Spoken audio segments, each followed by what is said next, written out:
Hello दोस्तों, study rise YouTube channel पर आप सभी का बहुत बहुत स्वागत है।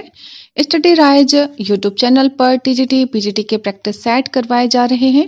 इसी क्रम में आज हम सोशियोलॉजी का प्रैक्टिस सेट नंबर 21 लेकर आए हैं। तो चलिए फिर शुरू करते हैं आज का वीडियो। आज का क्वेश्चन है क्वेश्चन नंबर 1।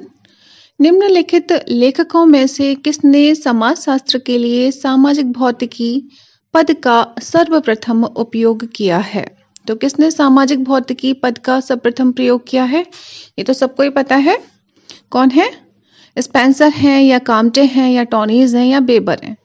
तो किसने सामाजिक भौतिकी शब्द का प्रयोग किया है? काम्टे जी ने। किसने सामाजिक भौतिकी का सबसे पहले किसने प्रयोग किया था? तो काम्टे ने, यानी option number B right answer होगा। Next question number 2। एक लेखक ने समाज को एक समान होने की चेतना में अंतर्विष्ट समझा है। निम्नांकित में से उसे पहचाने। तो कौन सा लेखक है जिसने एक समान होने की चेतना में समाज को क्या समझा है? अंतर्निहित माना है, यानी कि अंतर्विष्ट माना है उसमें। ठीक है, तो वो किसने माना है? कूले ने, वार्ड ने या सिमेल ने या गिडिंग्स ने? तो ये जो माना है वो किसने माना है? गिडिंग्स ने, यानी option number D right answer हो जाएगा। Next question number 3। सामाजिक संबंध निम्नांकित में से किसके साथ प्राथमिक रूप से जुड़े हैं? तो इसमें है संस्थाएं, धर्म, लोगों की चेतना या समितियां। तो किसके साथ सामाजिक संबंध प्राथमिक रूप से जुड़े होते हैं? क्या संस्थाओं के साथ जुड़े होते हैं? नहीं जुड़े होते, है ना। धर्म के साथ भी नहीं जुड़े होते। किससे जुड़े होते? लोगों की चेतना से। किससे? लोगों की चेतना से। तो option number C right answer होगा इसमें। Next question number 4। एक विशेष उद्देश्य को प्राप्त करने के लिए संगठित समूह को निम्नांकित में से क्या कहते हैं? तो क्या कहते हैं? संस्था, समुदाय, समिति या राज्य? क्या है क्वेश्चन? एक विशेष उद्देश्य को प्राप्त करने के लिए, कोई एक उद्देश्य है, विशेष है, उसको प्राप्त करने के लिए जो संगठित समूह बनाया गया है उसे हम क्या कहेंगे? तो उसे कहेंगे हम समिति। क्या कहेंगे? समिति, यानी option number C right answer होगा। Next question number 5। निम्नांकित में से किसने धर्म को लोगों की अफीम समझा है? तो किसने समझा है अफीम? फ्राइड ने, मोस्का ने या मार्क्स ने या दुर्खिम ने? तो धर्म को लोगों की अफीम कहा है या समझा है, तो वो किसने कहा है? मार्क्स ने, कार्ल मार्क्स ने धर्म को लोगों की अफीम कहा है। ठीक है, तो option number C right answer होगा इसमें। अच्छा, नेक्स्ट क्वेश्चन नंबर 6। किसने कहा कि सभ्यता सदैव आगे बढ़ रही होती है परंतु संस्कृति नहीं? तो ये किसका कथन है? जॉनसन का, मैकाइवर का, टाइनबी का या बर्जर का? तो ये किसने कहा है? सभ्यता सदैव आगे बढ़ रही होती है परंतु संस्कृति नहीं। तो ये कहा है मैकाइवर ने। किसने कहा है? मैकाइवर ने। तो इसका राइट आंसर क्या हो जाएगा? Option number B. Next question number 7। सूची 1 लेखक को सूची 2 उनकी पुस्तकों के साथ सुमेलित करें। इसमें सूची दी गई है जिसमें एक तरफ लेखक है और एक तरफ उनकी पुस्तकें हैं। तो मिलान करते हैं। मैकाइवर की बुक है, कौन सी है? सोसाइटी, यानी ए का 2 हो जाएगा। मैकाइवर की बुक का नाम है सोसाइटी। अच्छा, बी है इसमें डेविस की पुस्तक का क्या नाम है? Human society. क्या है? Human society. तो बी का 4 हो जाएगा। सी बर्जर की बुक का नाम है इनविटेशन टू सोशियोलॉजी। क्या है बर्जर की पुस्तक का नाम? इनविटेशन टू सोशियोलॉजी, यानी सी का 1 हो जाएगा। बीर स्ट्रीट की पुस्तक है दी सोशल ऑर्डर। क्या है? दी सोशल ऑर्डर, यानी डी का 3 हो जाएगा। तो इस तरह से जब हम कूट को मिलान करेंगे तो option number D right answer होगा इसमें। ये सारी बुक बहुत इंपॉर्टेंट है, इसलिए आप सभी लोग ना इसको लर्न करके रखिएगा। Next question number 8। संस्कृति और सभ्यता के बीच मूलभूत अंतर क्या है? तो क्या है आंसर, देखते हैं। इसमें ऑप्शन ए है, संस्कृति वह है जिसे हमने प्राप्त कर लिया है और सभ्यता वह है जिसे हम प्राप्त करने की आकांक्षा करते हैं। ठीक है। बी है इसमें, संस्कृति का संबंध बुद्धि से है और सभ्यता का संबंध अनुभव के साथ है। अच्छा, सी है इसमें, संस्कृति गौण है परंतु सभ्यता क्या है, प्राथमिक है।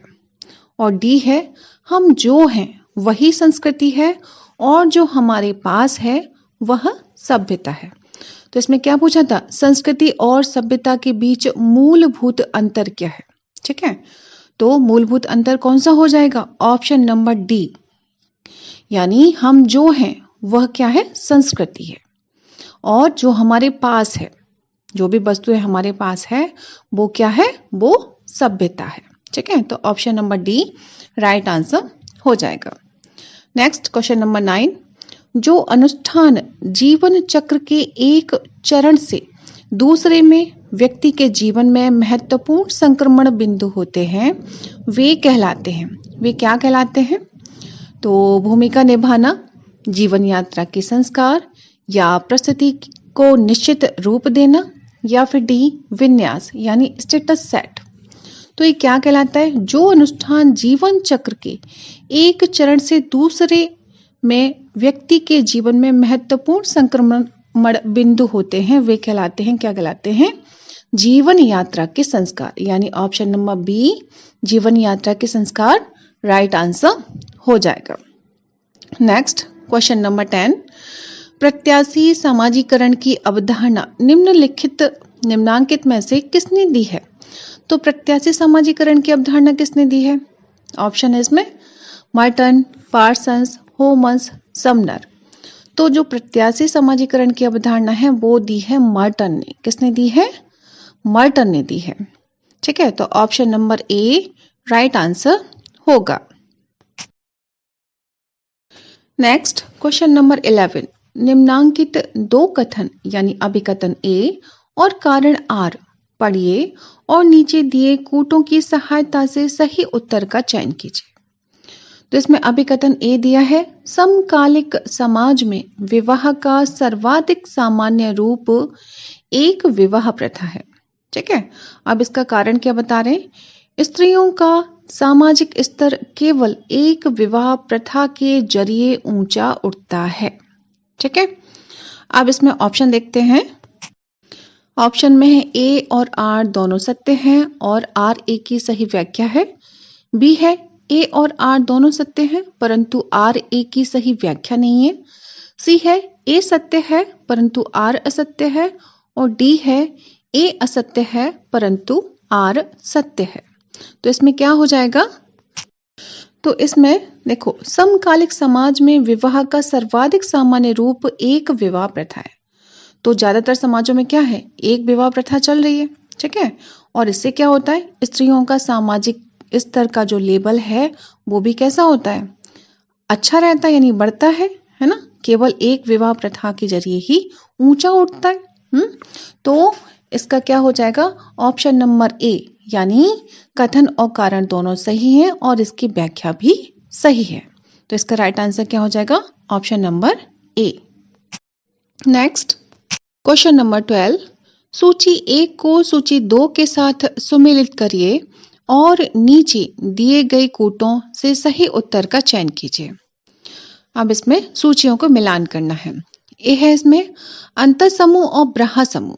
अंतर समूह और ब्रहा समूह यानी बाहरी समूह किसका है, तो वो है किसका है, यानी ए का 4 समनर का है। ठीक है, किसका है, समनर का।